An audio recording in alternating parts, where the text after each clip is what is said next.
Hi friends, welcome to Chandas vibe. ಇವತ್ತಿನ ವಿಡಿಯೋದಲ್ಲಿ ಹೆಸರುಕಾಳು ದೋಸೆ ಮಾಡೋದು ಹೇಗೆ ಅಂತ ನೋಡೋಣ. ಒಂದು ಮಿಕ್ಸಿ ಜಾರ್ಗೆ ರಾತ್ರಿನೇ ನೆನೆಸಿಟ್ಕೊಂಡಿರೋವಂಥ ಹೆಸರುಕಾಳು, 2-3 ಹಸಿಮೆಣಸಿನ್ಕಾಯಿ, 1 ಇಂಚು ಶುಂಠಿ, ಸ್ವಲ್ಪ ಜೀರಿಗೆ, ಸ್ವಲ್ಪ ನೀರು ಹಾಕಿ ನುಣ್ಣಗೆ ರುಬ್ಬಿಟ್ಕೊಳ್ಳೋಣ ಬನ್ನಿ. ಈಗ ಚೆನ್ನಾಗಿ ನುಣ್ಣಗೆ ರುಬ್ಬಿಟ್ಕೊಂಡಿದ್ದೀನಿ. ರುಬ್ಬಿಟ್ಕೊಂಡಿರೋವಂಥ ಮಿಶ್ರಣನ ಒಂದು ಮಿಕ್ಸಿಂಗ್ ಬೌಲ್ಗೆ ಹಾಕ್ಕೊಂಡು ಸ್ವಲ್ಪ ರುಚಿಗೆ ತಕ್ಕಷ್ಟು ಉಪ್ಪು ಹಾಕಿ ಚೆನ್ನಾಗಿ ಮಿಕ್ಸ್ ಮಾಡಿ ಸೈಡ್ಗೆ ಇಟ್ಕೊಳ್ಳಿ.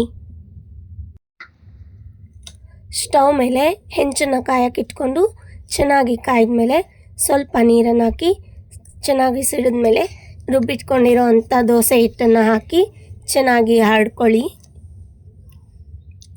ಚೆನ್ನಾಗಿ ಸ್ಪ್ರೆಡ್ ಮಾಡ್ತಾ ಇದ್ದೀನಿ. ಇವಾಗ ಸ್ಪ್ರೆಡ್ ಮಾಡಾದ್ಮೇಲೆ ನಿಮಗೆ ಎಣ್ಣೆ ಬೇಕಿದ್ರೆ ಎಣ್ಣೆ ಹಾಕಿ, ಇಲ್ಲ ತುಪ್ಪನಾದರೂ ಯೂಸ್ ಮಾಡಿ. ನಾನಿಲ್ಲಿ ಎಣ್ಣೆ ಯೂಸ್ ಮಾಡ್ತಾ ಇದ್ದೀನಿ. ಈಗ ಒಂದು ಸೈಡ್ ಚೆನ್ನಾಗಿ ಕೆಂಪಾಗಿ ಸುಟ್ಕೊಂಡಿದ್ದೀನಿ, ತಿರ್ವಾಕೊಳ್ತಾ ಇದ್ದೀನಿ. ನಾನು ದೋಸೆ ಮಾಡಿದ್ದೀನಿ, ನೀವು ಏನು ಮಾಡಿದ್ದೀರಾ ಬ್ರೇಕ್ಫಾಸ್ಟ್ಗೆ ಕಮೆಂಟ್ ಮಾಡಿ.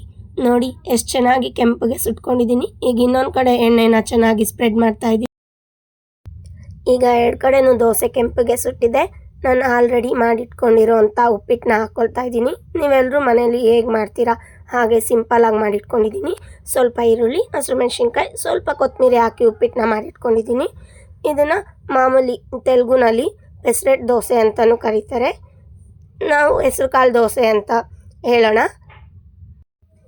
ಈಗ ನೋಡಿ, ಹೋಟೆಲ್ ಸ್ಟೈಲಲ್ಲಿ ಮನೆಯಲ್ಲೇ ಎಷ್ಟು ಸಿಂಪಲ್ಲಾಗಿ ಹೆಸರುಕಾಳು ದೋಸೆ ರೆಡಿ ಆಗಿದೆ ಅಂತ. ಈ ಥರ ಮನೆಯಲ್ಲಿ ಟ್ರೈ ಮಾಡಿ. ನಾನು ದೋಸೆ ಜೊತೆಗೆ ತೆಂಗಿನಕಾಯಿ ಚಟ್ನಿನ ಮಾಡಿಟ್ಕೊಂಡಿದ್ದೀನಿ. ತೆಂಗಿನಕಾಯಿ ಚಟ್ನಿ ರೆಸಿಪಿ ಬೇಕಾದರೆ ಕಮೆಂಟ್ ಮಾಡಿ. ಈಗ ಸರ್ವ್ ಮಾಡಿಕೊಂಡು ಹೆಸರುಕಾಳು ದೋಸೆನ ಎಂಜಾಯ್ ಮಾಡೋಣ ಬನ್ನಿ. ನೆಕ್ಸ್ಟ್ ವಿಡಿಯೋದಲ್ಲಿ ಇದೇ ಥರ ಸಿಂಪಲ್ ಆಗಿರೋ ರೆಸಿಪೀಸ್ನ ಏನು ಮಾಡಲಿ ಅಂತ ಕಮೆಂಟಲ್ಲಿ ತಿಳಿಸಿ.